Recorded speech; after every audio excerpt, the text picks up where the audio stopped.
सबको जय मसीह की। सारे खुश हो? तो कलीसिया, आज जो पाम संडे है ना, इसको खजूरी दिन भी बोलते हैं। कौन सा दिन? इसको खजूरी दिन भी बोलते हैं और इसको बोलते हैं, ये विजयी दिवस है। विजयी दिवस कौन सा? और इसको बोलते हैं मेमनों का दिन।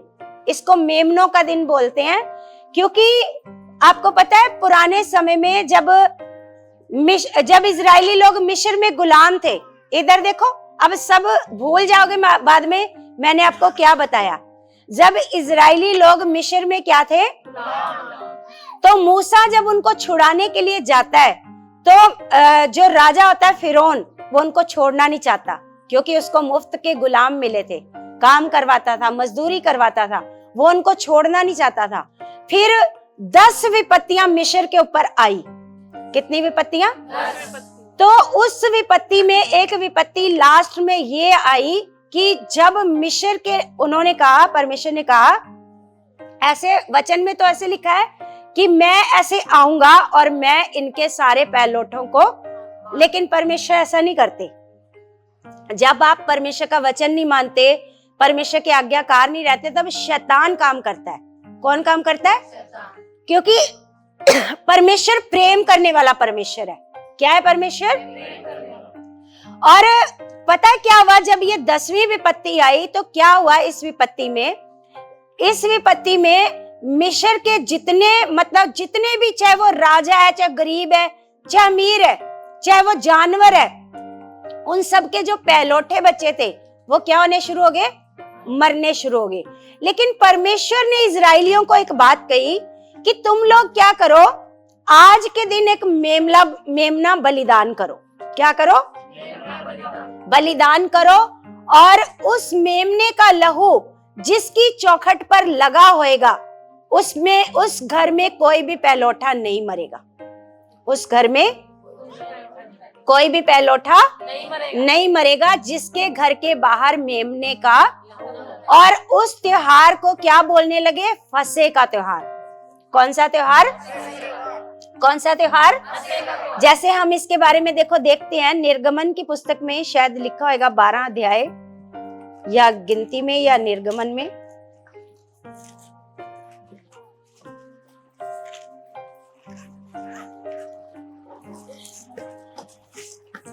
हाँ, निर्गमन में 12 अध्याय में लिखा हुआ है।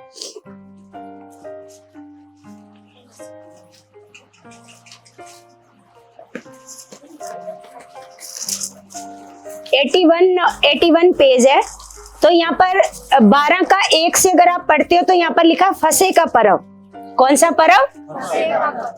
लिखा, फिर यहोवा ने मिस्र देश में मूसा और हारून से कहा, ये महीना तुम लोगों के लिए आरंभ का ठहरे, अर्थात वर्ष का पहला महीना यही ठहरे। तो तब से क्या हो गया? ये क्या हो गया? साल का पहला महीना। जो देसी महीने होते हैं ना, देसी महीने, ये तो जनवरी, फरवरी, मार्च, अप्रैल हो गया ना, जो देसी महीने होते हैं तो वो साल की शुरुआत होती है। और चैत महीना होता है ना, चैत महीना है ना, तो चैत का जो महीना होता है उसमें साल की क्या होती है? शुरुआत। तो ये वो वाला महीना है, क्योंकि जनवरी फरवरी वाला महीना नहीं, क्योंकि हमारे जो बुजुर्ग थे कौन से महीने मानते थे? जो देसी महीने होते थे, है ना, चैत, वैसाख, जेठ, ऐसे करके 12 महीने होते। भादो, देखो इस बहन को सारे महीने भी पता है ना। तो ये जो महीना था, तो इनको परमेश्वर ने क्या कहा? ये वर्ष का क्या होएगा? तो ये जो चैत का महीना है, ये वर्ष का क्या है? पहला महीना है ना। तो यहाँ पर लिखा, इजराइल की सारी मंडली से इस प्रकार कहो कि इसी महीने के 10वें दिन को तुम अपने अपने पितरों के घराने के अनुसार घराने के पीछे एक एक मेमना ले रखो। और यदि किसी के घराने में एक मेमने के खाने के लिए मनुष्य कम हो, तो वह अपने सबसे निकट रहने वाले पड़ोसी के साथ प्राणियों की गिनती के अनुसार एक मेमना ले रखे। और तुम हर एक के खाने के अनुसार मेमने का हिसाब करना।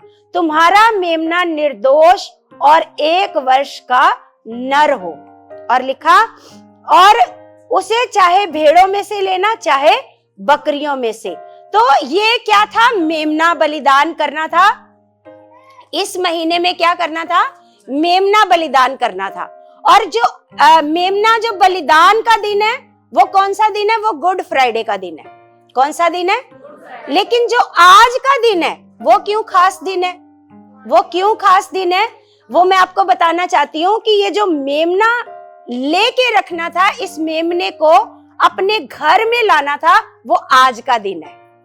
वो आज का दिन, आज के दिन यहूदी लोग क्या करते थे, इजरायली लोग क्या करते थे कि मेमने को अपने घर में लेकर के आते थे, जिसको बलिदान करना होता था। क्या करना होता था? समझ में आ रही बात? जिस मेमने को बलिदान करना होता था, ये जो आज पाम संडे है, इस दिन वो अपने अपने मेमने जो बलिदान करने होते थे उसको क्या करते थे? अपने घर लेकर के आते थे, है ना। और आज जो विजय दिवस है, जो पाम संडे है, अब यीशु मसीह भी क्या था? बलिदान वाला मेमना था। क्या था? कुर्बानी का यीशु मसीह क्या था? मेमना। तो यीशु मसीह भी आज के दिन उस जगह पर गया जहां पर उसने क्या होना था? कुर्बान होना था। समझ में आई बात कि आज का दिन हमारे लिए क्यों खास है? मैंने आपको बताया शुरू में कि आज आप जब सीखोगे तो आपको समझ में आएगा कि सिर्फ खजूर की डालियां हाथ में लेना खास नहीं है। आज के दिन हमारा प्रभु यीशु मसीह जो बलिदान होने वाला परमेश्वर का मेमना था, वो आज के दिन अपने उस जगह पर गया जहां पर उसने क्या होना था? यरूशलेम में गया, है ना। तो इसके लिए हम वचन देखते हैं। हम निकालेंगे मरकुस 11 अध्याय। मरकुस, पहले मत्ती निकालते हैं। मत्ती की किताब 21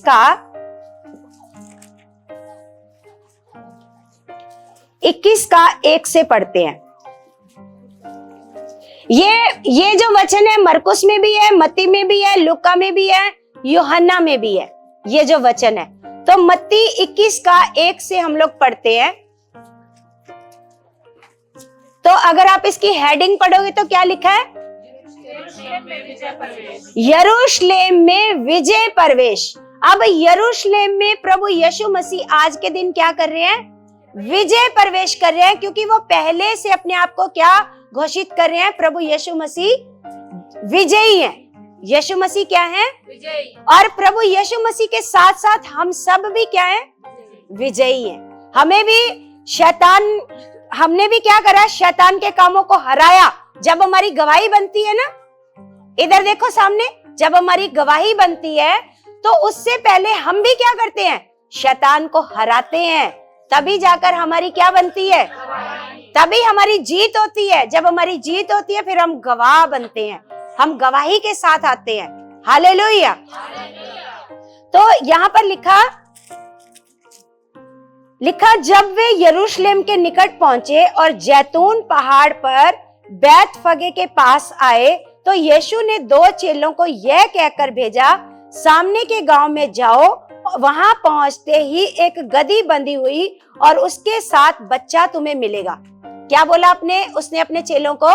कहता कि साथ वाले गांव में जाओ, वहां तुम्हें एक गधी बंधी हुई मिलेगी और साथ ही उसके साथ कौन होगा? उसका बच्चा।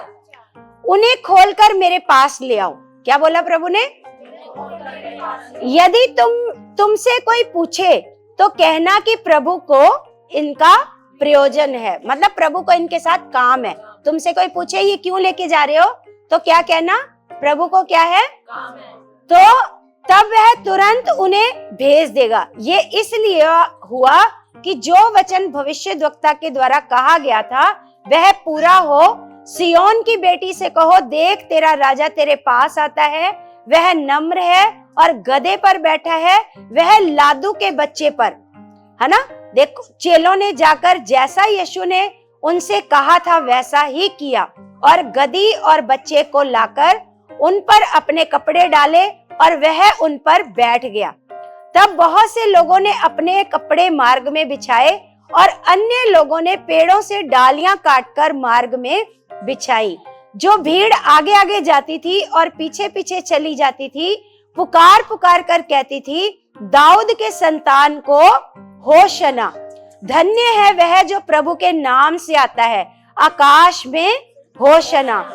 जब उसने यरूशलेम में प्रवेश किया तो सारे नगर में हलचल मच गई और लोग कहने लगे, ये कौन है? लोगों ने कहा, ये गलील के नासरत का भविष्यद्वक्ता यीशु है। Hallelujah, hallelujah. तो अब आपको पता चला कि यीशु मसीह, सबसे पहले ये पता चला कि आज का दिन हमारे लिए क्यों खास है। ये इसलिए खास है कि आज जो कुर्बान होने वाला मेमना है वो उस जगह पर जा रहा है जहां पर उसने क्या होना है?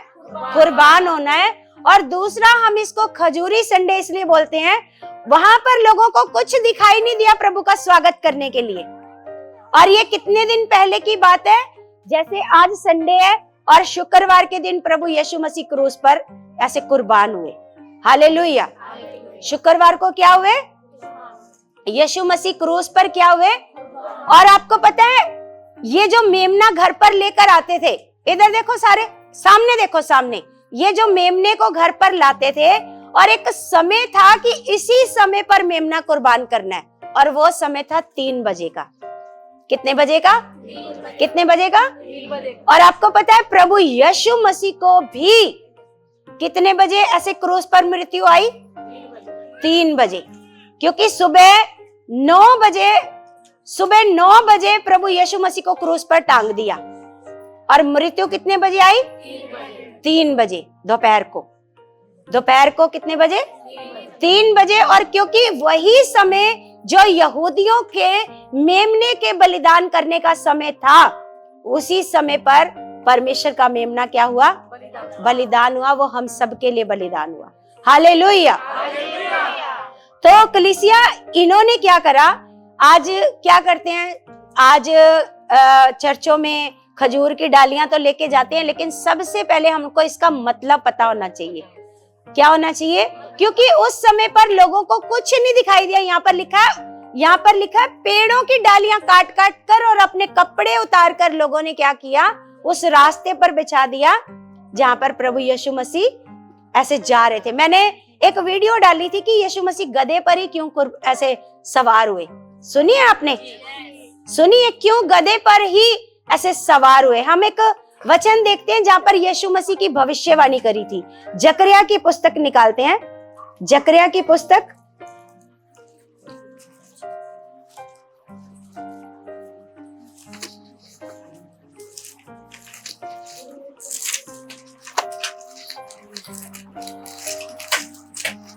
देखना कितने नंबर पर है?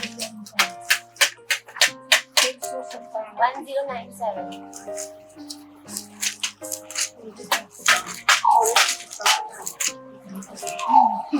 सबको बता दो जोर से, कितना नंबर? 1097 पेज नंबर है। और इसका पढ़ते हैं 9 का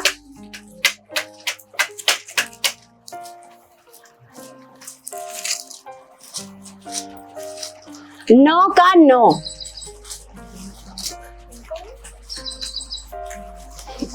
1102 नंबर पेज है।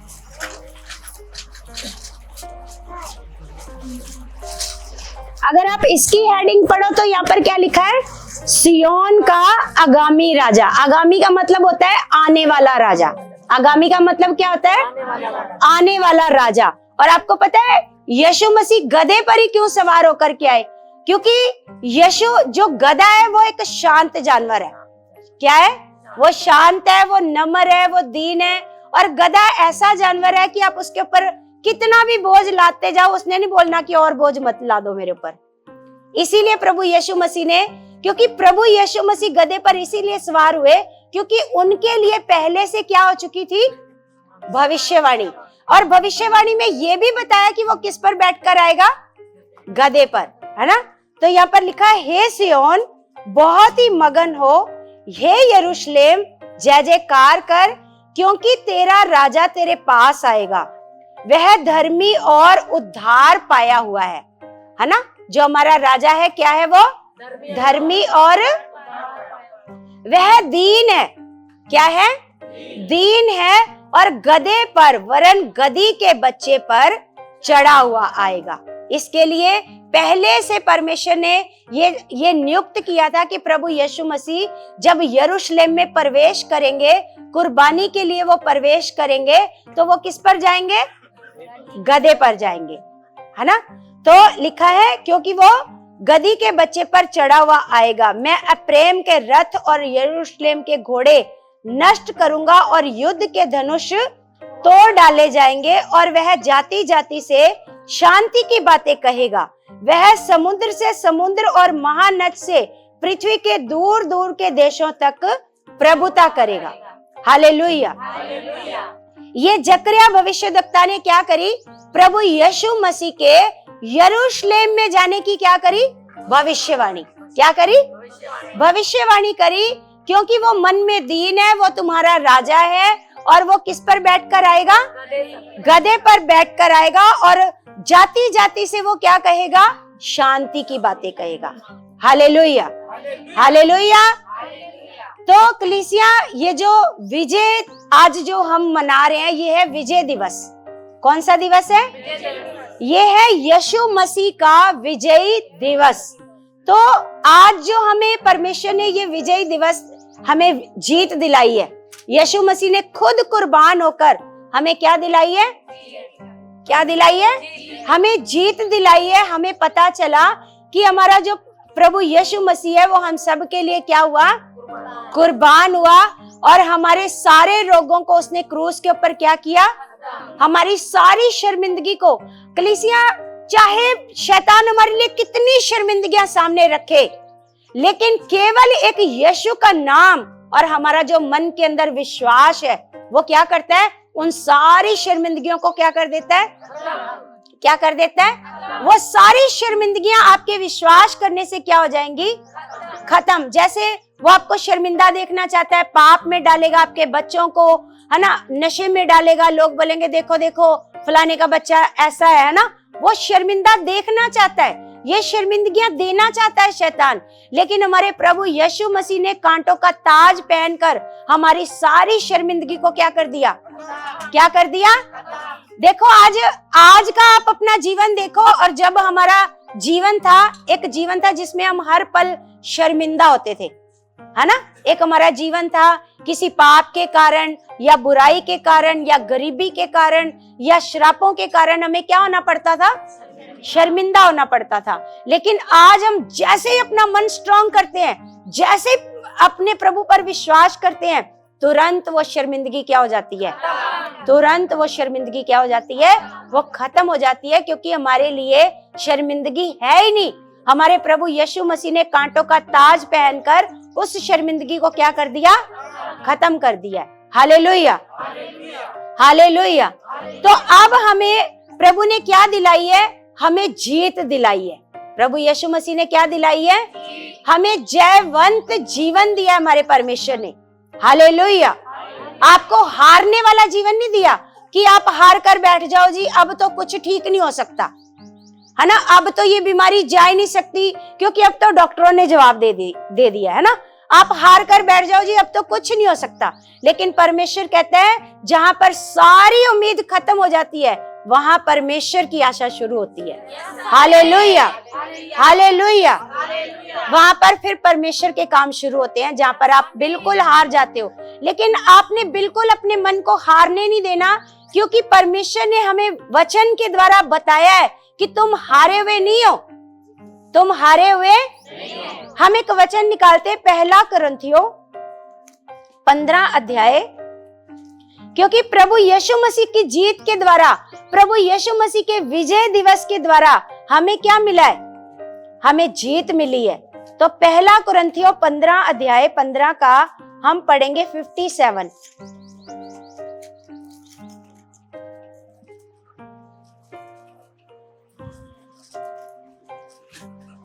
यहाँ पर लिखा, परंतु परमेश्वर का धन्यवाद हो। क्या हो? परमेश्वर का धन्यवाद हो, जो हमारे प्रभु यीशु मसीह के द्वारा हमें जयवंत करता है। हालेलुया। किसके द्वारा जयवंत होते हैं हम? तो हम पिता का धन्यवाद करते हैं कि हम यीशु मसीह के द्वारा हर बात पर क्या पाते हैं? फतेह पाते हैं, जयवंत होते हैं। है ना, क्योंकि हार हमारे लिए हमारे परमेश्वर ने रखी नहीं है। आप कभी नहीं हारोगे। जब आप परमेश्वर में विश्वास करने वाले हो तो हार आपके लिए नहीं है। आप किसी बात में भी नहीं हारोगे, चाहे वो बीमारी हो, चाहे वो आपके बच्चे हो, चाहे घर की गरीबी हो, चाहे कुछ भी चीज हो, चाहे वो आपके घर में नशा हो, चाहे आपके घर के बच्चे व्यभिचार में पड़े हो, चाहे कुछ भी हो, ये हार हमारे लिए नहीं है। हमें हमारे परमेश्वर ने हर हालात पर फतेह पाना सिखाया है। हालेलुया। क्या सिखाया है? मतलब हमें हमारे परमेश्वर ने क्या किया, इसको दोबारा पढ़ते हैं। परंतु परमेश्वर का धन्यवाद हो जो हमारे प्रभु यीशु मसीह के द्वारा हमें जयवंत करता है। जयवंत क्या करता है? और जयवंत करता है कौन सा टेंस होता है? प्रेजेंट। कौन सा? प्रेजेंट। करता है का मतलब प्रेजेंट, मतलब अभी करता है, मतलब चलता रहेगा। ये खत्म नहीं है, ये पास्ट नहीं है कि प्रभु ने आपको एक बार जयवंत किया उसके बाद नहीं करेगा। ये क्या है? करता है। हाँ, वो आपको करता है, मतलब वो आपको हमेशा जयवंत करता है। ऐसा नहीं लिखा कि उसने आपको जयवंत किया था या फिर जयवंत करेगा, ऐसा लिखा है? क्या लिखा है? क्या लिखा है? जयवंत क्या है? वो करता है। और आगे लिखा, इसलिए हे मेरे प्रिय भाइयों, दृढ़ और अटल रहो और प्रभु के काम में सर्वदा बढ़ते जाओ। प्रभु के काम में क्या करते जाओ? हालेलुया। यहाँ पर लिखा, हे मेरे प्रिय भाइयों, दृढ़ और अटल रहो। यहाँ पर जयवंत आपको कैसे मिलेगी? अगर आपने हिम्मत हार दी, है ना, आपने मन में ठान लिया अब तो कुछ अच्छा हो ही नहीं सकता, अब तो जी ना अब तो कुछ अच्छा हो ही नहीं सकता, फिर परमेश्वर भी आपको कभी भी जयवंत नहीं करेगा। फिर आपको शर्मिंदगी का ही सामना करना पड़ेगा, फिर आपको कभी भी परमेश्वर जयवंत नहीं करेगा। क्यों कह रहा है यहाँ पर पौलुस के द्वारा परमेश्वर सिखा रहा है, कहता है हे मेरे प्रिय भाइयों, दृढ़ और अटल रहो। अटल का मतलब क्या होता है? ऐसे बने रहो, मजबूत रहो। अटल का मतलब होता है मजबूती से, जो भी जिस काम के लिए आप विश्वास कर रहे हो उसमें क्या रहो? अटल रहो। अटल रहो और प्रभु के काम में सर्वदा बढ़ते जाओ, क्योंकि ये जानते हो कि तुम्हारा परिश्रम प्रभु में व्यर्थ नहीं है। जो आप अटल हो, जो आप लोगों की बातें सुन रहे हो, जो कुछ भी मेहनत कर रहे हो परमेश्वर के लिए, वो व्यर्थ नहीं है, क्योंकि तुम्हारा जो परिश्रम है वो प्रभु में व्यर्थ नहीं है। इसलिए कैसी भी बड़ी, कितनी बड़ी मुसीबत क्यों ना हो, लेकिन परमेश्वर के लिए वो बड़ी बस परमेश्वर आपसे क्या चाहता है? आप बस एक विश्वास करो और अपने विश्वास पर अटल रहो कि मेरे पिता ने ये काम करना ही करना है। ये मेरे लिए, ये हालात मेरे लिए नहीं है। ये जब मेरे बच्चे आज अनाज्ञाकार हैं, इनको मेरे पिता ने बदलना ही बदलना है। जो मेरा पति आज ऐसा मेरे साथ बिहेव करता है, उसको मेरे पिता ने बदलना ही बदलना है। क्योंकि आप अगर अटल नहीं रहोगे तो परमेश्वर भी उसमें कुछ नहीं करेगा। अगर आप कहोगे नहीं जी कुछ नहीं हो रहा, कुछ नहीं कर रहा परमेश्वर, सुन ही नहीं रहा परमेश्वर, तो फिर परमेश्वर आपकी कभी नहीं सुनेगा। हालेलुया। तो आपको परमेश्वर क्या सिखा रहा है कि परमेश्वर का वचन कह रहा है कि आपको क्या रहना है? दृढ़ रहना है और अटल रहना है और परमेश्वर के कामों में बढ़ते जाना है। क्या करना है? परमेश्वर के कामों में बढ़ते जाना है, क्योंकि तुम जानते हो कि प्रभु में किया गया परिश्रम व्यर्थ नहीं है। हालेलुया। एक वचन पढ़ते हैं रोमियो 8 का 37।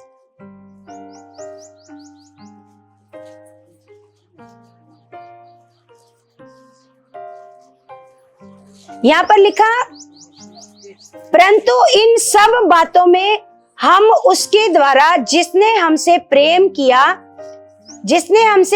किया है जयवंत से भी बढ़कर है। हम क्या हैं?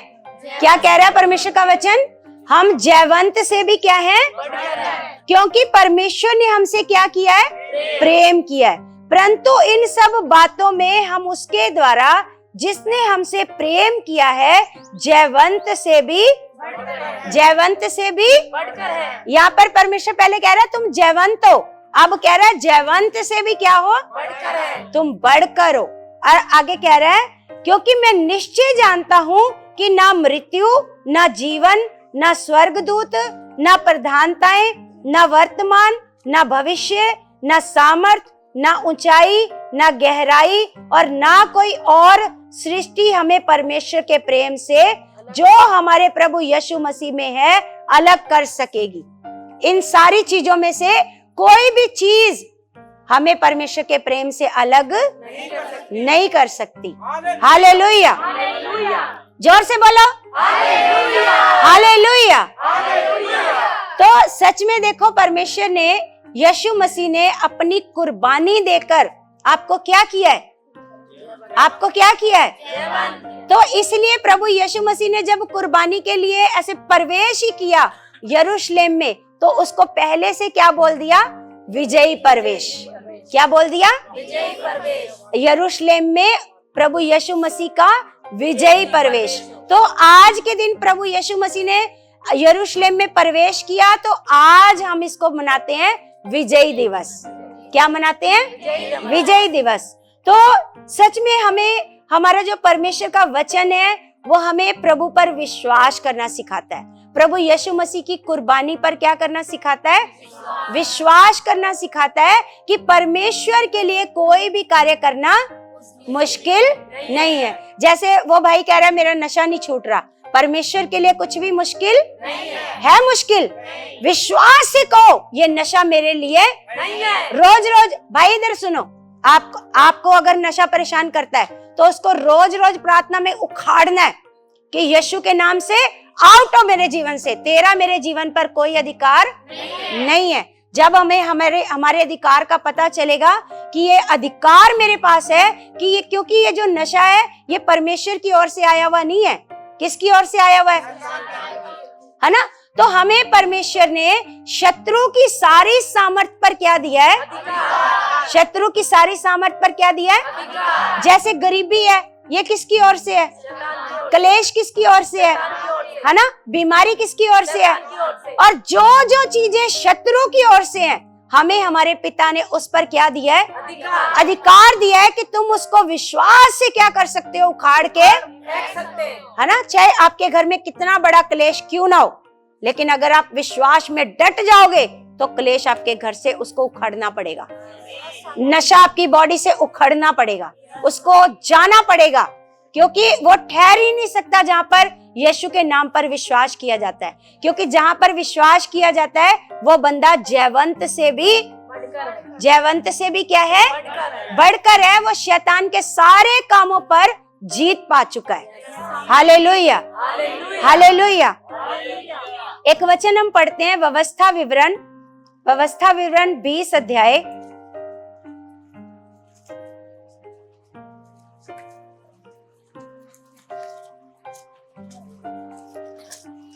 20 का पढ़ेंगे 4।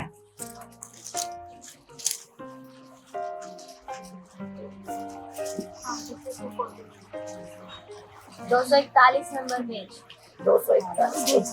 240 नंबर पेज है। 240 20 का हम पढ़ेंगे 4। मिल गया सबको? पुराने नियम में 240 नंबर पेज है। यहाँ पर परमेश्वर का वचन कह रहा है क्योंकि तुम्हारा परमेश्वर, किनका परमेश्वर, किनका परमेश्वर, बोलो हमारा परमेश्वर। क्योंकि तुम्हारा परमेश्वर यहोवा तुम्हारे शत्रुओं से युद्ध करने और तुम्हें बचाने के लिए तुम्हारे संग संग चलता है। हालेलुया। क्या कह रहा है परमेश्वर का वचन? देखो कितनी बड़ी दलेरी दे रहा है परमेश्वर का वचन। वो कहता है तुम्हारे शत्रुओं से युद्ध करने और तुम्हें बचाने के लिए तुम्हारे संग संग चलता है। हालेलुया। सोच के देखो, जिसके संग संग परमेश्वर चलेगा ना तो उसको कोई शत्रु मार पाएगा और ना उसको कुछ होएगा, है ना। लिखा है परमेश्वर कहता है वो तुम्हारे शत्रुओं से क्या करने, बचाने, युद्ध करने और तुम्हें बचाने के लिए तुम्हारे संग संग चलता है। है ना। तो सच में हमारा परमेश्वर हमारे साथ है, हमारे साथ साथ रहता है, हमें जीत दिलवाता है। और परमेश्वर हर पल क्या कहता है, तेरा मन कच्चा ना हो, तेरा मन कच्चा ना हो। क्योंकि कई बार क्या होता है, हम हालात देखते हैं, परेशानियां जब चारों तरफ से आ जाती हैं तो हम परेशान हो जाते हैं। फिर हमारा मन क्या होना शुरू हो जाता है, ऐसे खराब होना शुरू हो जाता है। हम सोचते हैं कि नहीं, अब मेरे को लगता है मेरे जीवन में कुछ भी अच्छा नहीं होएगा, ऐसे लगता है ना।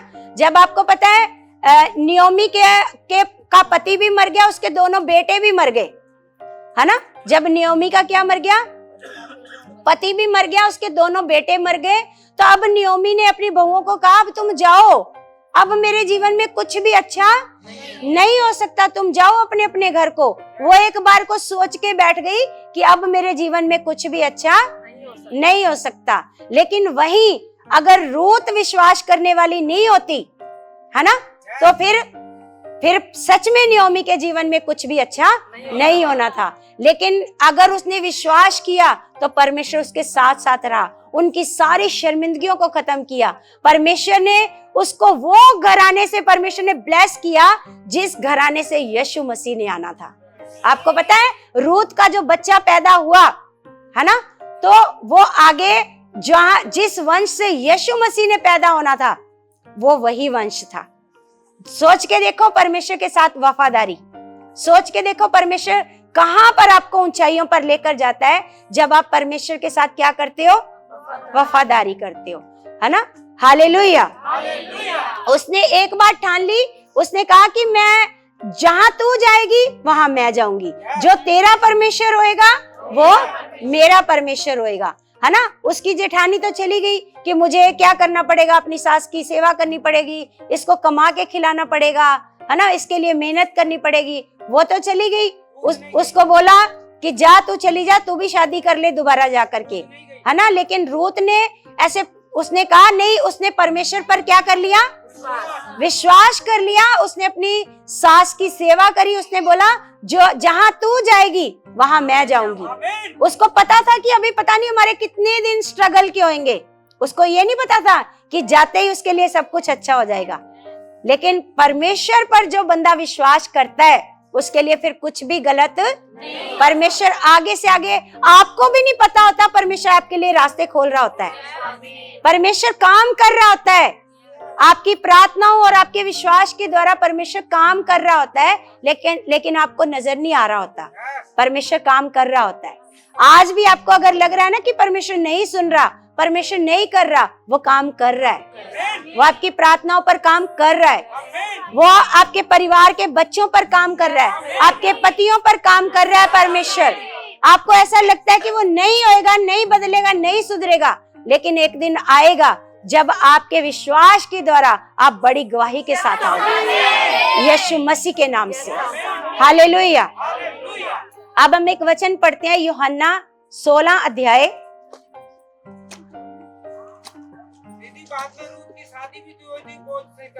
हाँ जी, हाँ जी, 16 का हम पढ़ेंगे 33। यहाँ पर परमेश्वर का वचन लिखा कि मैंने ये बातें तुमसे इसलिए कही हैं क्योंकि यहाँ पर हमें परमेश्वर का वचन बता रहा है। अगर आप इसकी 25 से पढ़ो, जहां पर लिखा संसार पर विजय, है ना, 16 का 25 में इसकी हेडिंग में क्या लिखा है, संसार पर विजय, संसार पर विजय। तो ये सारी बातें संसार पर विजय पाने के लिए। तो यहाँ पर 33 में लिखा, मैंने ये बातें तुमसे इसलिए कही हैं कि तुम्हें मुझसे शांति मिले। संसार में तुम्हें क्लेश होता है, परंतु तुम ढांढस बांधो, मैंने संसार को जीत लिया। तुम लोग क्या बांधो, संसार तुम्हें क्या देता है, क्लेश देता है। संसार तुम्हें क्या देता है, क्योंकि संसार किसके कंट्रोल में है, संसार कंट्रोल में है शैतान के, है ना। और वो तुम्हें हमेशा क्या देगा, क्योंकि शैतान परमेश्वर का विरोधी है, वो परमेश्वर के बच्चों का भी क्या है, क्या है, तो वो आपको हर समय क्या देता रहेगा, क्लेश, दुख, बीमारी, परेशानी। तो यहाँ पर परमेश्वर ने, यीशु मसीह ने बोला कि मैंने ये बातें तुमसे इसलिए कही हैं कि तुम्हें शांति मिले। क्या मिले? क्योंकि अगर आप पीछे पढ़ोगे तो पीछे आपको प्रभु यीशु मसीह ने बताया है कि संसार पर तुम्हें विजय कैसे मिलेगी। हालेलुया। तो इसलिए प्रभु यीशु मसीह कह रहे हैं कि तुम्हें क्या मिले? शांति मिले। तुम्हें मुझसे क्या मिले? शांति। संसार में तुम्हें क्लेश होता है ना? जब हम संसार में होते हैं तो क्या होता है? क्लेश होता है। परंतु प्रभु कह रहा है ढांढस बांधो। क्या बांधो? ढांढस बांधो। मैंने संसार को जीत लिया है। हालेलुया। अब दुष्ट और उसकी सारी शक्तियां वो हार चुकी हैं। अब परमेश्वर ने यीशु मसीह के द्वारा हमें क्या दिलवाई है? जीत। प्रभु यीशु मसीह की जीत हमारी जीत है ना? जब एक बच्चा ट्रॉफी जीत करके लाता है ना, तो जो बच्चा जीत कर तो बच्चा लाता है ना? लेकिन उसके घर में जो खुशी होती है वो सबकी जीत होती है। जैसे मान लो एक कैप्टन है, टीम का एक कैप्टन है ना? उसकी मेहनत से ट्रॉफी आई है तो सारी टीम की वो जीत होती है। सारी टीम को क्या घोषित किया जाता है? विजयी टीम घोषित किया जाता है। हालेलुया। तो सारी जो हमारी जो विजय है वो हमारे प्रभु की ओर से है। Hallelujah, hallelujah. तो एक वचन हम और पढ़ते हैं, भजन संहिता 108। भजन संहिता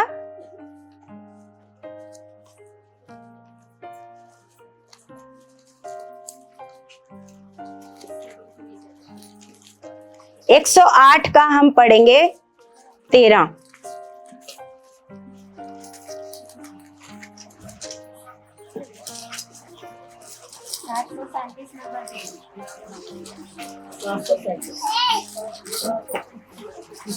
सात सौ 37 नंबर पेज है। तो जिनको नहीं मिला कोई बात नहीं, जिनको नहीं मिला वो सुनो, जिनको नहीं मिला छोड़ दो, है ना? यहाँ पर लिखा परमेश्वर की सहायता से हम वीरता दिखाएंगे। हम जो वीरता दिखाएंगे वो किसकी सहायता से दिखाएंगे? लिखा परमेश्वर की सहायता से हम वीरता दिखाएंगे, हमारे शत्रुओं को वही रौंदेगा।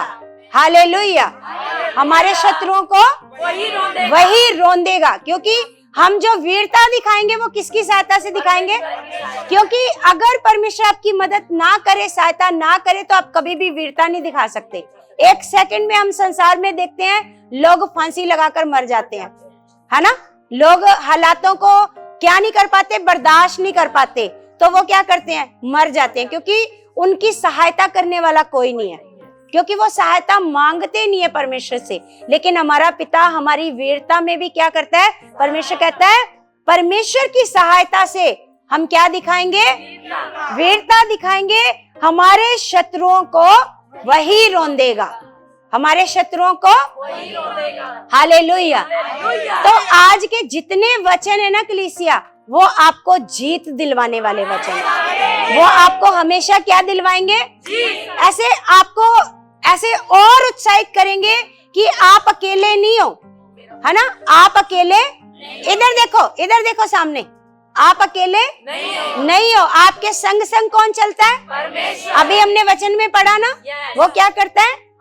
वो शत्रुओं से क्या, हमारे शत्रुओं से क्या करता है? वो युद्ध करता है, और हमें युद्ध में क्या करता है? वो बचाता है, और वो हमारे संग संग चलता है। हालेलुया। क्या करता है हमारा परमेश्वर? इसलिए जितने वचन आप सुन रहे हो वो दलेरी के वचन है।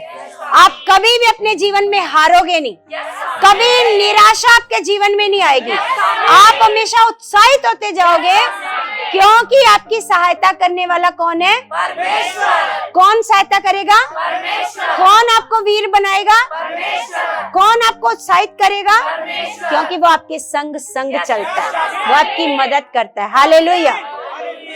अब हम एक वचन पढ़ते हैं, पहला कुरिन्थियों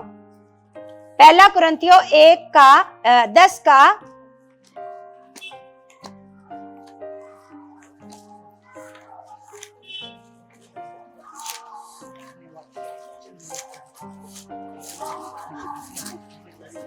10 का पढ़ेंगे 13।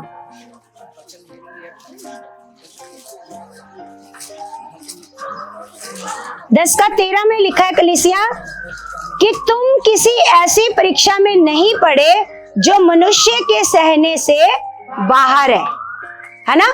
तुम किसी ऐसी परीक्षा में नहीं पड़े जो मनुष्य के सहने से बाहर है। परमेश्वर सच्चा है। परमेश्वर क्या है? सच्चा है, और वह तुम्हें सामर्थ्य से बाहर परीक्षा में ना पढ़ने देगा। जो तुम लोग नहीं सह सकते ना जिस परीक्षा को, वो तुम्हें इस परीक्षा में पढ़ने नहीं देगा, वरन परीक्षा के साथ निकास भी करेगा कि तुम सह सको। क्या कर सको? क्या करेगा वो? निकास का मतलब क्या होता है? निकालेगा। परीक्षा के साथ क्या करेगा वो? निकालेगा कि तुम सह सको। Hallelujah, hallelujah. अब हम एक वचन पढ़ते हैं, दूसरा कुरिन्थियों में जाएंगे 12 का 9 पढ़ते हैं।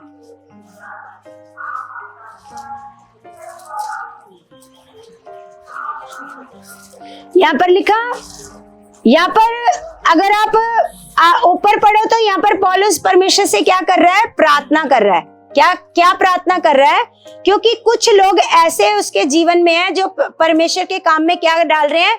रुकावट डाल रहे हैं, और लिखा है वो कांटे की तरह उसको क्या लोग वो चुभ रहे हैं, है ना। कुछ लोग उसके परमेश्वर का जो वो सुसमाचार सुना रहा है उसमें क्या कर रहे हैं? वो रुकावट दे रहे हैं, वो कांटे की तरह उसको क्या कर रहे हैं? चुभ रहे हैं। तो यहाँ पर लिखा है 9 में लिखा, अगर हम 8 पढ़ते हैं तो 8 में लिखा, इसके विषय में मैंने प्रभु से 3 बार विनती की कि मुझसे ये दूर हो जाए। मुझसे क्या हो जाए? दूर हो जाए। पर उसने मुझसे कहा, मेरा अनुग्रह तेरे लिए बहुत है, क्योंकि मेरी सामर्थ निर्बलता में सिद्ध होती है। तो जब पौलुस कह रहा है परमेश्वर इन लोगों को मेरे जीवन से दूर कर, परमेश्वर, या कोई भी परेशानी को हम कहते हैं ना कि परमेश्वर ये परेशानी है, ये मेरे को बहुत दुख दे रही है, ये सता रही है, परमेश्वर इसको मेरे जीवन से क्या कर? दूर कर। तो परमेश्वर आगे से पौलुस को कहता है कि मेरा अनुग्रह तेरे लिए बहुत है। बेशक ये लोग अपना काम करते जाएंगे, लेकिन मैं तेरे ऊपर अपना अनुग्रह बना करके रखूंगा। तू हमेशा क्या पाएगा? जीत पाएगा। इनके ऊपर क्या पाएगा? जीत पाएगा। मेरा अनुग्रह तेरे लिए बहुत है। आगे लिखा, क्योंकि परमेश्वर की सामर्थ निर्बलता में क्या होती है? परमेश्वर की सामर्थ। जब हमें लगता है कि हम कुछ नहीं कर पाएंगे, उस समय किसकी सामर्थ काम करती है? परमेश्वर की सामर्थ उस समय हमारे जीवनों में काम करती है। हालेलुया।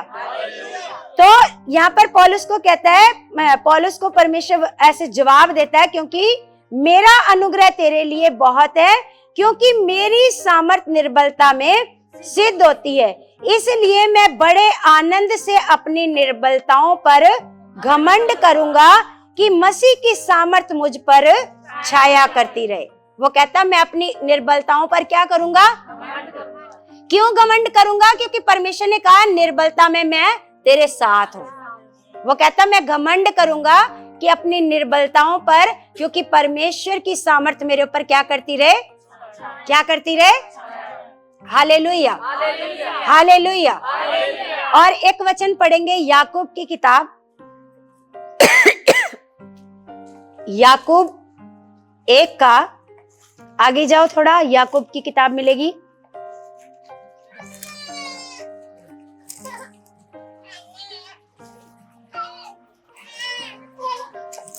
एक का हम पढ़ेंगे 12।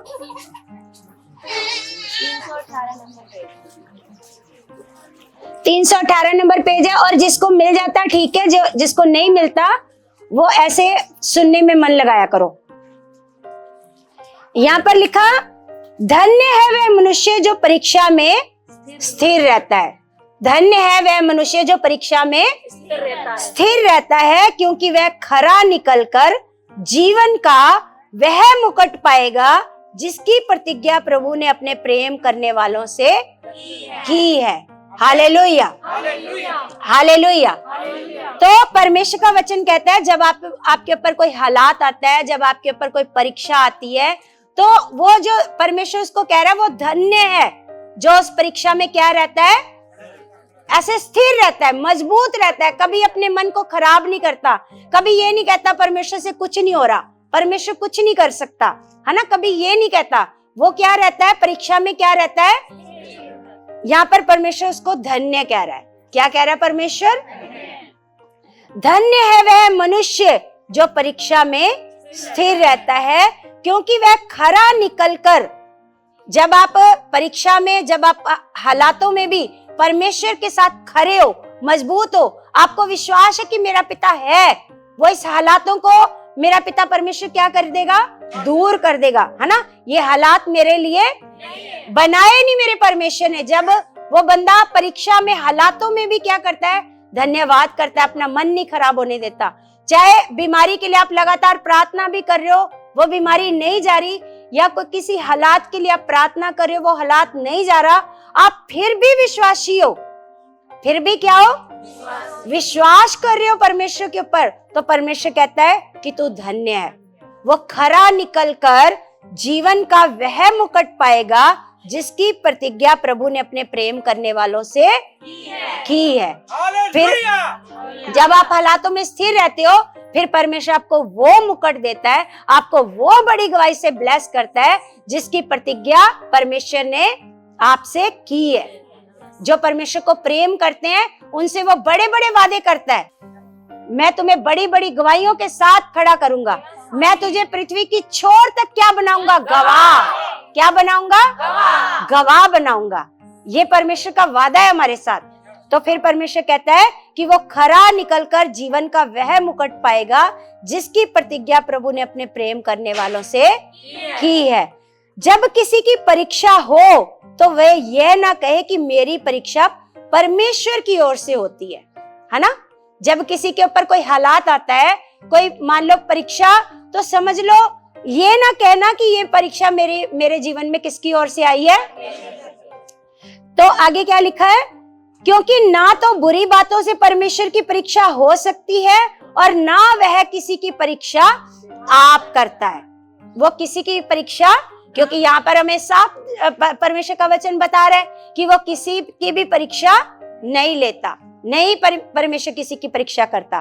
तो लिखा है, परंतु प्रत्येक व्यक्ति अपनी ही अभिलाषा से खिंचकर और फंसकर परीक्षा में पड़ता है।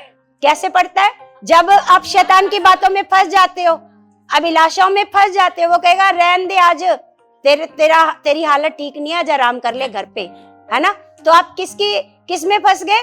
शैतान की अभिलाषा, जो आपके मन में वो अभिलाषाएं डाल रहा है, उसमें आप फंस गए। तो उसमें फंस कर फिर मनुष्य किस में पड़ता है? परीक्षा में। किस में पड़ता है? क्योंकि परमेश्वर कभी भी किसी की परीक्षा नहीं लेता, ना परमेश्वर किसी के ऊपर हालात डालता, ना किसी के ऊपर मुसीबत डालता, किसी के ऊपर मुसीबत नहीं डालता। परमेश्वर तो क्या करता है? प्रेम करता है, वो आपको मुसीबतों से निकालता है। यहाँ पर परमेश्वर का वचन कहता है कि जब भी किसी की परीक्षा हो या किसी के ऊपर हालात आए, तो वे ये ना समझे कि ये परीक्षा मेरी परमेश्वर की ओर से है ना। तो मनुष्य कैसे परीक्षा में पड़ता है? खुद अपनी अभिलाषा में फंसकर, खुद अपनी अभिलाषा में फंसकर क्या करता है? परीक्षा में पड़ता है। फिर अभिलाषा गर्भवती होकर पाप को जनती है, और पाप जब बढ़ जाता है तो मृत्यु को उत्पन्न करता है ना। जब अभिलाषाएं हमारे मन में आएंगी बुरा काम करने की, है ना, या परमेश्वर के विरोध में जाने की, क्योंकि जब हम परमेश्वर की आज्ञाओं से बाहर जा रहे हैं तो इसका मतलब परमेश्वर का विरोध कर रहे हैं। क्या कर रहे हैं? जब हम परमेश्वर के विरोध में जाएंगे तो फिर शैतान को मौका मिलता है। इनकी कुर्सी को थोड़ा सा इधर कर दो छाव में। हालेलुया। तो यहाँ पर परमेश्वर में सिखा रहा है कि आप जब भी आपके ऊपर कोई हालात आए तो आपने परमेश्वर की ओर से मन खराब नहीं करना कि ये हालात मुझे किसने दिया है। परमेश्वर ने नहीं दिया आपको हालात, बल्कि आपको क्या करना है? आपने अपने आप को सही करना है। इधर देखो सारे बाकी जनों को क्या हो गया? उधर सारे सबकी मुंडियां उधर हो गई। बताओ, एक जने को बोला कि कुर्सी बल उनकी छाव में कर दो, सारे देख रहे हैं अभी कैसे कैसे उठा रहे हैं, कैसे कर रहे हैं। ऐसे नहीं होना चाहिए। आपका जो ध्यान है ना वचन सुनने में चौकस होना चाहिए। कैसे होना चाहिए? ताकि शैतान आपको कभी ना भरमा पाए। इधर से शैतान प्रलोभन दे, इधर से दे, लेकिन आप सीधा देखो, सीधा निशाने की ओर। जैसे पौलुस की एक हमने शिक्षा बताई ना वीडियो में, निशाने की ओर दौड़ना। क्योंकि शैतान का काम है आपको इधर इधर से भरमाएगा। वो कहेगा इधर आ जा इस वाले रास्ते पर, लेकिन आपने जो लक्ष्य आपने देखा है ना, आपका लक्ष्य वही होना चाहिए। Hallelujah, hallelujah. अब हम वचन पढ़ते हैं पहला यूहन्ना, थोड़ा और आगे चलो, 5 का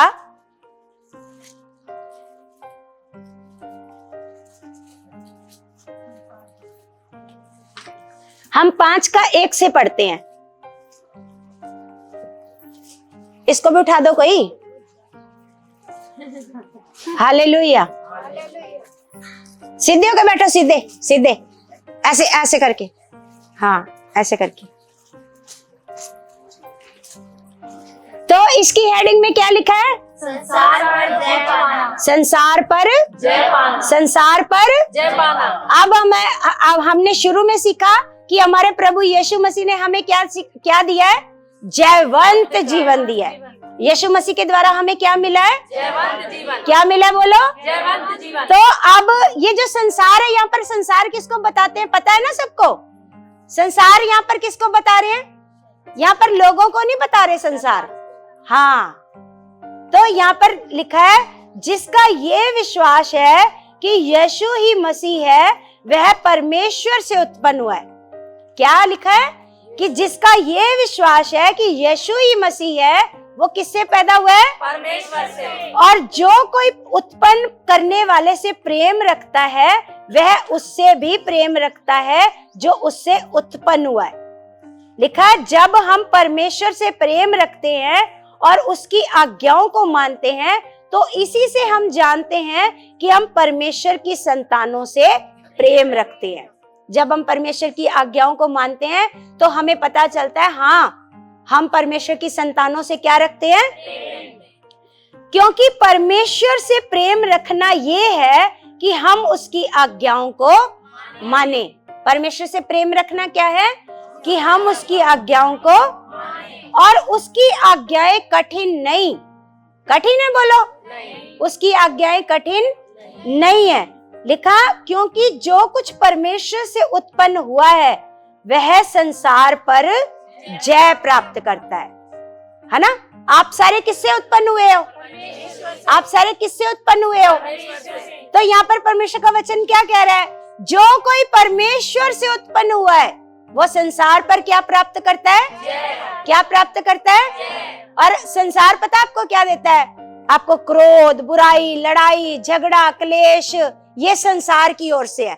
नशा, पाप, व्यभिचार, है ना, गंदी गालियां देना, किसी के साथ ईर्ष्या करना, जलन करना, ये सब कौन देता है आपको? लेकिन परमेश्वर का वचन कहता है जो परमेश्वर से उत्पन्न हुआ है वो संसार पर क्या प्राप्त करता है? क्या प्राप्त करता है? जय प्राप्त करता है। लिखा है और वह विजय जिससे संसार पर जय प्राप्त होती है हमारा विश्वास है। हमारा हम कैसे जय प्राप्त करते हैं? विश्वास के द्वारा। कैसे? विश्वास के द्वारा। लिखा संसार पर जय पाने वाला कौन है? यहाँ पर पूछ रहा है संसार पर जय पाने वाला कौन है? केवल वह जिसका ये विश्वास है कि यीशु परमेश्वर का, यीशु परमेश्वर का। आप में से कितने लोग विश्वास करते हो कि यीशु परमेश्वर का?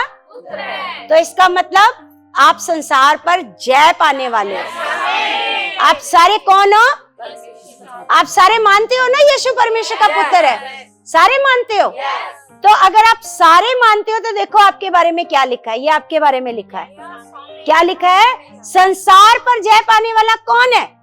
पहले पूछा है भी कौन है वो, तो आगे लिखा केवल वह जिसका ये विश्वास है कि यीशु परमेश्वर का पुत्र है। जिन्होंने ये विश्वास कर लिया कि यीशु परमेश्वर का पुत्र है, वो सारे लोग संसार पर क्या प्राप्त कर सकते हैं? जय। केवल वो जय कैसे प्राप्त होएगी?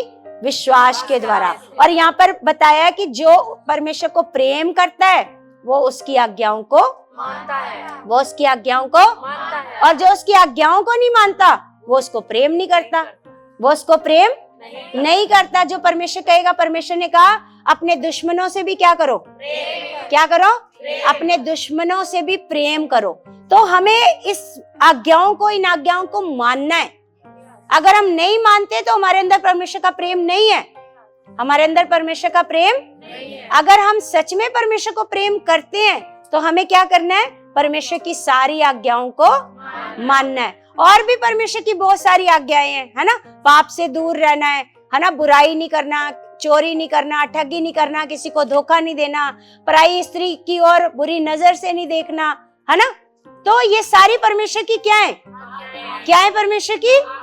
तो परमेश्वर का वचन कहता है जो परमेश्वर को प्रेम करते हैं वो उसकी आज्ञाओं को मानते हैं। और आप अगर ये विश्वास करते हो यीशु परमेश्वर का पुत्र है तो आप संसार पर जय प्राप्त कर सकते हो, संसार पर जय प्राप्त कर सकते हैं।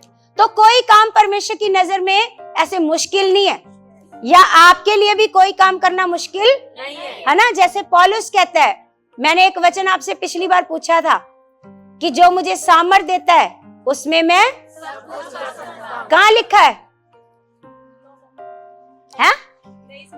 23 का 9 पता है किसी को कहाँ लिखा है? किसी को नहीं पता। पता है किसी को? जो मुझे सामर्थ देता है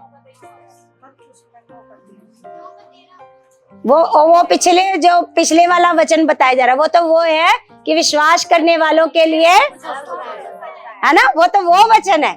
नहीं, जो पौलुस कह रहा है कि जो मुझे सामर्थ देता है उसमें मैं, तो जैसे मैंने आपको कहा था कि 5-5 वचन आपसे खड़े होकर आपसे सुनने हैं, हैं?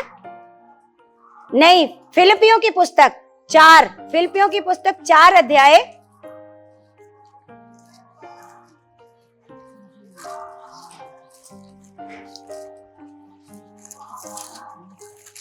फिलिपियों की पुस्तक 4 का 13।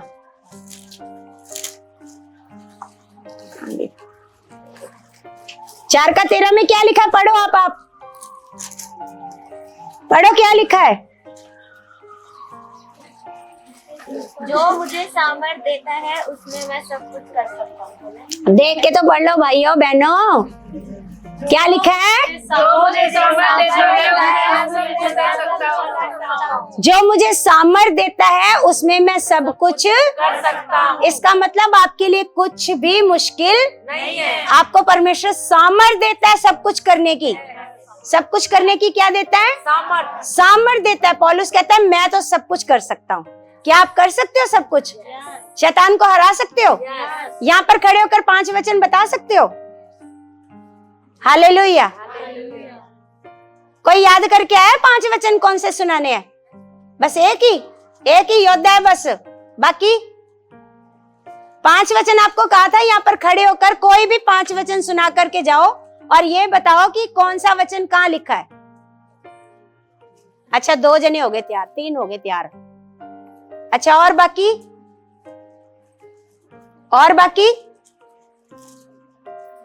3 जने तैयार हो गए, ठीक है।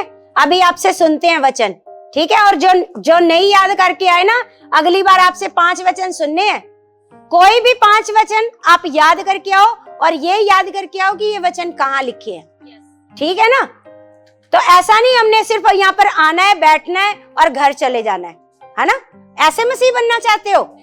ऐसे मसीह बोलो, ऐसे मसीह नहीं बनना कि आओ यहाँ पर बैठो, हाँ वचन सुनो, वचन में 2-4 झटके भी मार लो नींद के और फिर अपने घर चले जाओ। घर चले जाओ फिर घर के काम करो, है ना। हालेलुया। बोलो ऐसे मसीह नहीं ना बनना। कैसे मसीह बनना है? अच्छे वाले। कैसे अच्छे वाले? वचन सुनाने वाले, परमेश्वर की बात को मानने वाले। क्योंकि यहाँ पर जो कोई भी बात आपको परमेश्वर कहता है ना, वो आपकी भलाई के लिए, ताकि आप आगे बढ़ो। क्या करो? हालेलुया। तो आज मेरा विश्वास है आज का जो वचन हमें परमेश्वर ने दिया है वो वचन आपको बहुत आशीष दे चुका है, और मेरा विश्वास है आप हर हालात पर क्या पाने वाले बनोगे? विजय पाने वाले बनोगे, क्योंकि आज का जो विजय दिवस है वो हमारे जीवनों में काम कर चुका है। हर बीमारी के ऊपर आप फतेह पाओगे, हर गरीबी के ऊपर फतेह पाओगे, अपने बच्चों के बुरी आदतों के ऊपर आप क्या पाओगे? आप नशों के ऊपर क्या पाओगे? गंदी आदतों के ऊपर, पाप के ऊपर, व्यभिचार के ऊपर क्या पाओगे? आप अपने क्रोध के ऊपर, बुरे स्वभाव के ऊपर क्या पाओगे? बोलो, फतेह पाओगे। Hallelujah, hallelujah.